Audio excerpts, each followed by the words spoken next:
A hill outside the walls of Jerusalem. A Friday morning in early April, around the year 33. The hill is not tall. You could walk up it in 2 minutes. It is shaped like a skull, which is why everyone calls it that. Skull Hill. Golgotha in Aramaic. Calvary in Latin. It's just past 9 in the morning. The sky is still blue. In 3 hours, it will not be. You can smell the dust. You can smell the blood. You can hear the hammers, 3 of them, working in rhythm, the way carpenters work when they have done this many times before. 3 crosses are being raised against the sky. The 2 on the outside hold men who have killed. The one in the middle holds a man who has only ever healed. His mother is standing close enough to hear him breathe. There are soldiers below him, casting lots for his clothes. There are religious leaders walking past, shouting things they will regret for the rest of their lives. There is a crowd. There is a centurion.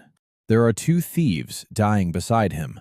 And over the next 6 hours, before his body finally goes still, this man, bleeding from his head, his back, his hands, his feet, will speak exactly 7 sentences. 7. Most Christians can name 2 of them, maybe 3. Almost nobody knows the order, and order is everything. Because each one of those 7 sentences was directed at a different person. Each one opened a different door. Each one was meant for someone specific. And by the time we are done, you will understand that one of them was meant for you. But here is the part nobody tells you. There were 7 sentences. 7. But one of them was not spoken to his mother. Not to the thief beside him, not to the soldiers below, not even to his father. One of these 7 sentences was spoken to something else entirely. We will get to that, but not yet, because this is not a story about a crucifixion. This is not a story about a Roman execution. This is not a story about an unfair trial. This is a story about 7 sentences spoken by a dying man, and what each one was for. So sit down. Get quiet. We are about to walk through the longest 6 hours in human history, one word at a time, starting with the first thing he said, before the nails were even finished going in. The first thing he said was not what you would expect a dying man to say. Most dying men curse. The Romans counted on it. That was part of the design of crucifixion, to break a man so completely that his last words would be screams, and the crowd would walk home reminded of who was in charge. Cicero, the Roman statesman, once called crucifixion the cruelest and most disgusting punishment ever meted out by human hands. Romans were forbidden by law to crucify Roman citizens. It was considered too obscene for their own people. They saved it for slaves, for rebels, for foreigners. And in the middle of that, with the nails still going in, with the soldiers still working, with the wood still wet from his own blood, Jesus said this, "Father, forgive them, for they know not what they do." Stop and let that land. He is not asking the soldiers to stop. He is not asking them to apologize. He is praying for them while they are killing him. Here's what most people miss. The Greek tense of that sentence is what scholars call an imperfect. It suggests he was not just saying it once. He was saying it again and again and again. Every blow of the hammer, every fresh tearing of flesh. Father, forgive them. Father, forgive them. Father, forgive them. He was forgiving them in real time. You can almost hear the rhythm of the hammers slowing, because the soldiers heard him too. Roman professionals who had crucified hundreds of men, they didn't look up. They were busy dividing his clothes. They had done this so many times they had a system for it.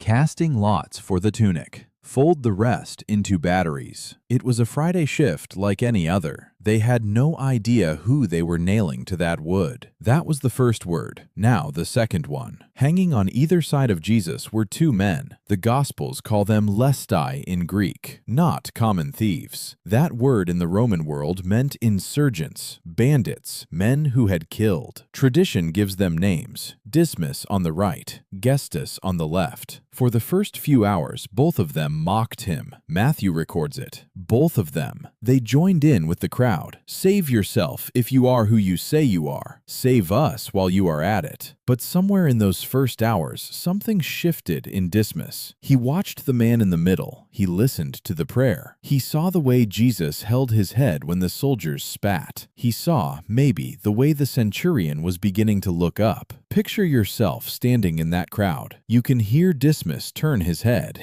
And he says to Gestas, "We are getting what our deeds deserve, but this man has done nothing wrong." Then he did something that no one in human history had ever done before. He looked at a dying man, bleeding out beside him, suffocating under his own weight, and he called him a king. "Jesus, remember me when you come into your kingdom." Pay attention to this. He is not asking for healing. He is not asking to come down. He is asking for memory. Just remember me. That's all. Even if it is from the other side of death, just remember I was here. And Jesus turns his head. This is the man whose entire ministry has been about the future, about a coming kingdom, about one day, about a day to come. And for the first time in 3 years of public teaching, he drops the word one day, today. "Verily I say unto thee, today shalt thou be with me in paradise." The Greek word for paradise is paradisos. It is not originally a Greek word. It is borrowed from Persian.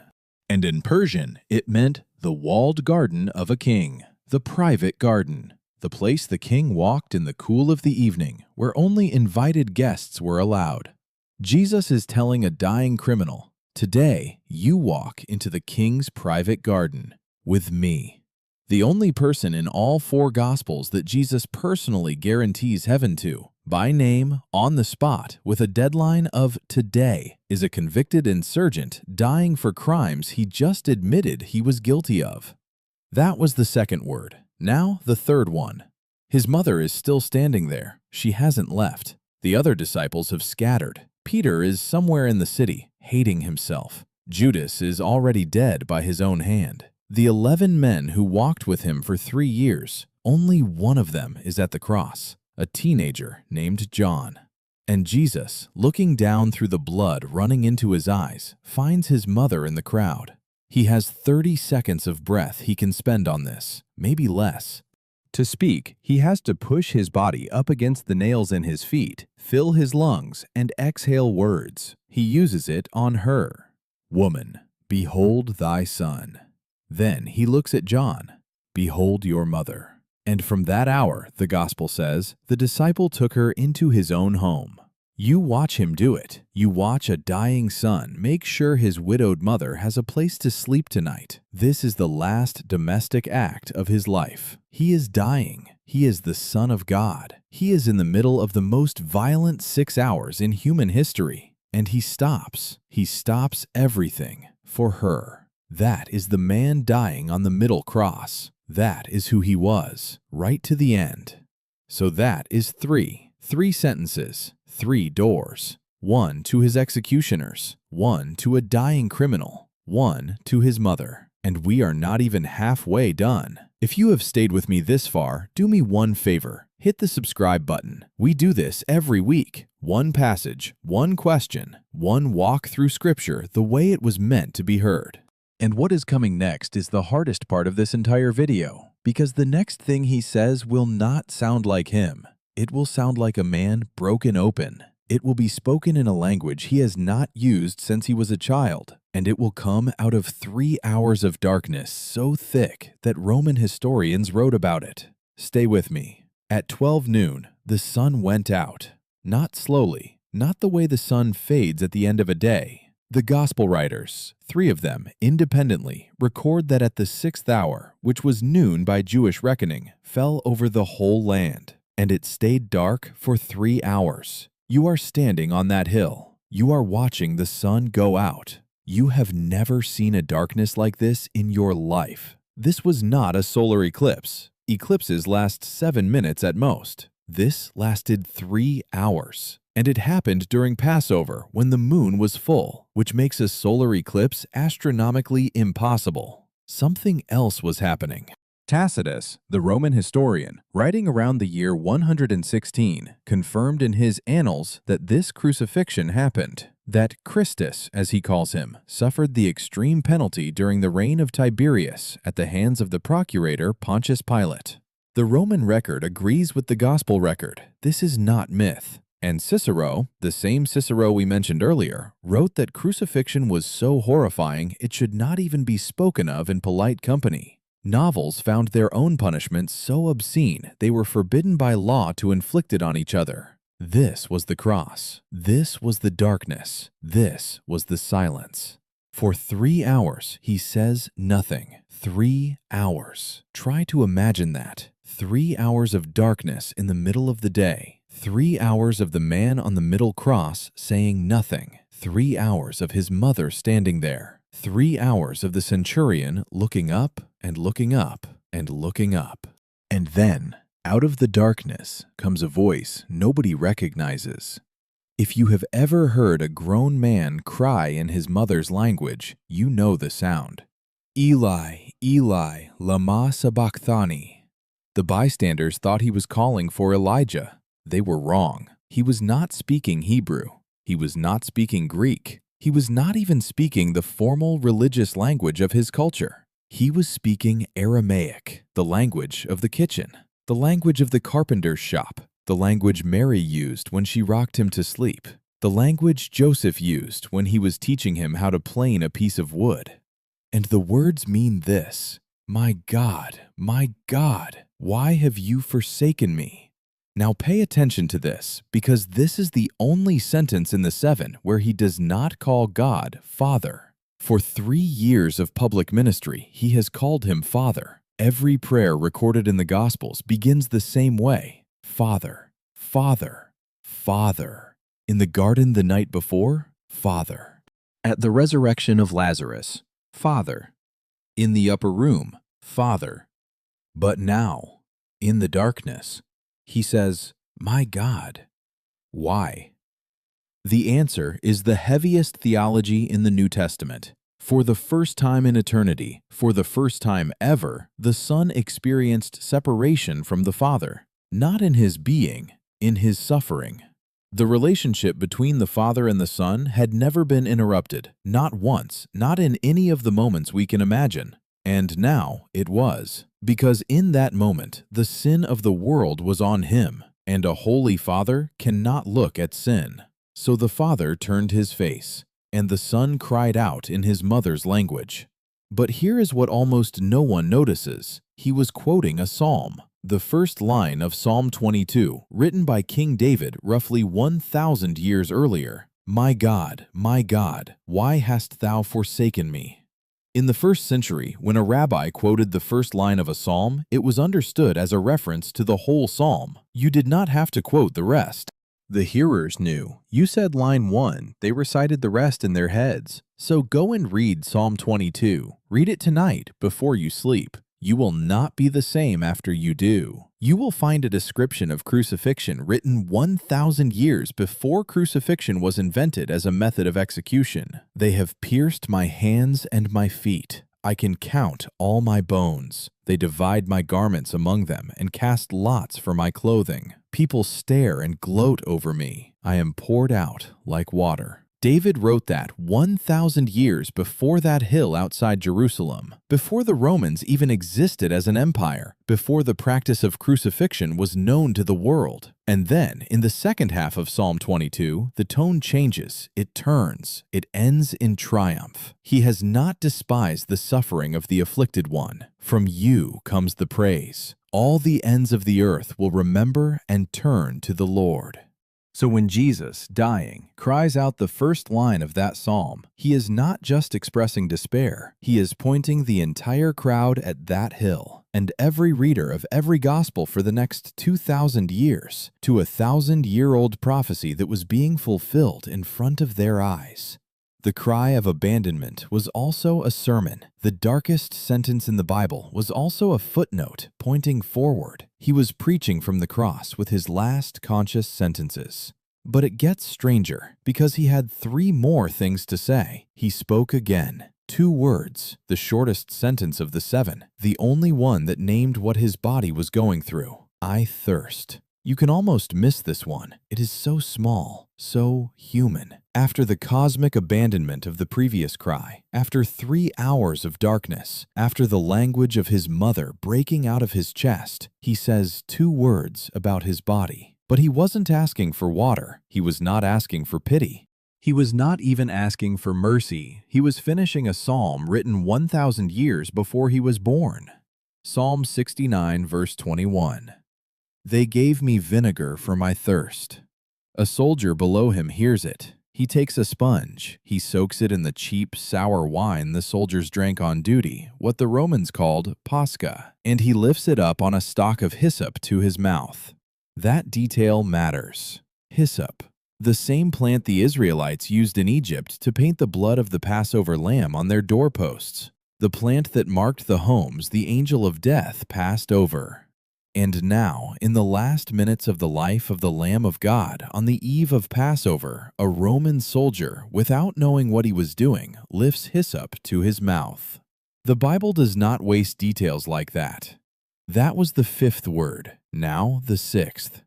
He drinks, he tastes the vinegar, and then, with what he has left of his voice, he says 1 word. In English, we say 3. In Greek, he said 1. Tetelestai. It is finished. Now follow this closely, because this is the part nobody tells you.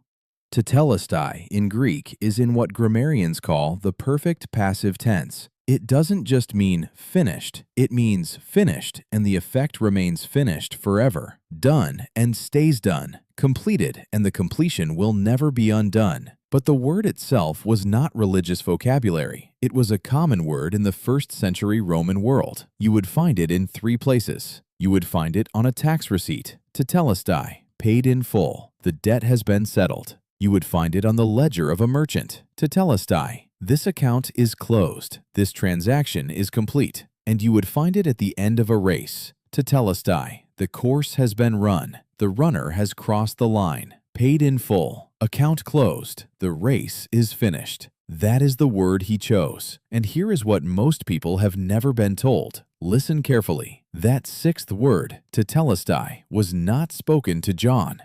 It was not spoken to Mary. It was not spoken to the crowd, or to the centurion, or to the thief beside him. It was not even, in that moment, spoken to the Father. That word was spoken to the debt itself, to sin, to death, to the powers of darkness watching from somewhere just beyond the visible world. He was looking through the cross, past the soldiers, past the hill, into the unseen place where every claim against every human being who has ever lived was being held. And he said the word the tax collector says when the bill has been paid. Paid in full. That was the open loop. That was the sentence not spoken to a person in the crowd. That was the one we said we would come back to. It was a verdict spoken over the cosmos. You are watching the verdict get spoken. You are inside the courtroom of the universe at the moment the gavel comes down. And the universe heard it. Now think about what that means for a moment.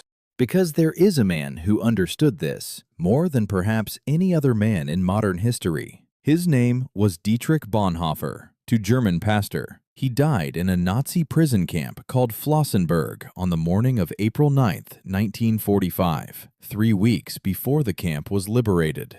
Stripped of his clothes at dawn, marched to the gallows, hanged for resisting Hitler. The camp doctor who watched him die said he had never seen a man die with such composure. Think about what that takes. Think about what you would have to believe, really believe, to walk that calmly toward a rope.